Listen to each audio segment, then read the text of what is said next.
Nasir electronics mobile shoppe furniture व E bike centre Salgare घेऊन उन्हाळी गुढीपाडवा धमाका इलिको कंपनीची ई बाईक सर्वात स्वस्त एकदम जबरदस्त फक्त 39,500 पासून पुढे कोणत्याही कंपनीची जुनी ई बाईक द्या नवीन ई बाईक घ्या एक्सचेंज ऑफर बजाज फायनान्सच्या साहाय्याने 0% व्याजदर कोणत्याही वस्तू खरेदीवर लकी ड्रॉ कुपन आमच्या शाखा क्रमांक 1 पोस्ट ऑफिस समोर सलगरे शाखा क्रमांक 2 हिरा हॉटेल चौक मिरज शाखा क्रमांक 3 देशिंग कॉर्नर कवठे महांकाळ शाखा क्रमांक 4 नायरा पेट्रोल पंप समोर हल्याळ रोड आथनी।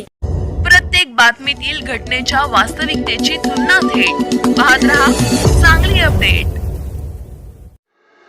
मालगाव येथे सांगली जिल्हा परिषद सदस्या दीपालीताई कांबळे जमखंडे यांच्या वाढदिवसानिमित्त एक हृदयस्पर्शी आणि सामाजिक बांधिलकी जपणारा उपक्रम राबवण्यात आला। वाढदिवसाचा दिखावा फटाके किंवा अनावश्यक खर्च टाळत गावाची स्वच्छता आणि आरोग्य जपण्यासाठी अहोरात्र मेहनत घेणाऱ्या ग्रामपंचायत कर्मचाऱ्यांप्रती कृतज्ञता व्यक्त करण्यासाठी कपडे व साड्यांचे वाटप करण्यात आले। या उपक्रमामुळे वाढदिवसाला खऱ्या अर्थाने माणुसकीची आणि संवेदनशीलतेची किनार लाभली। यावेळी पुरुष कर्मचाऱ्यांना कपड्यांचे तर महिला कर्मचाऱ्यांना साड्याचे वाटप करून त्यांचा सन्मान करण्यात आला।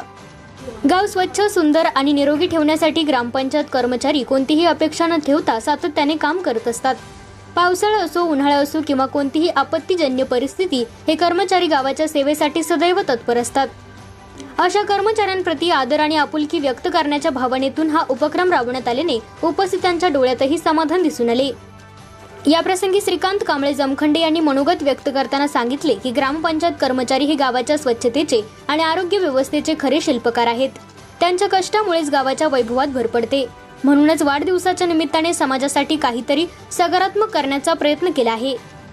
तर दीपालीताई कांबळे जमखंडे यांनी येणाऱ्या काळात गावाच्या विकासाला प्राधान्य देत लोकांच्या विश्वासाला पात्र ठरणारे काम करण्याचा विश्वास व्यक्त केला।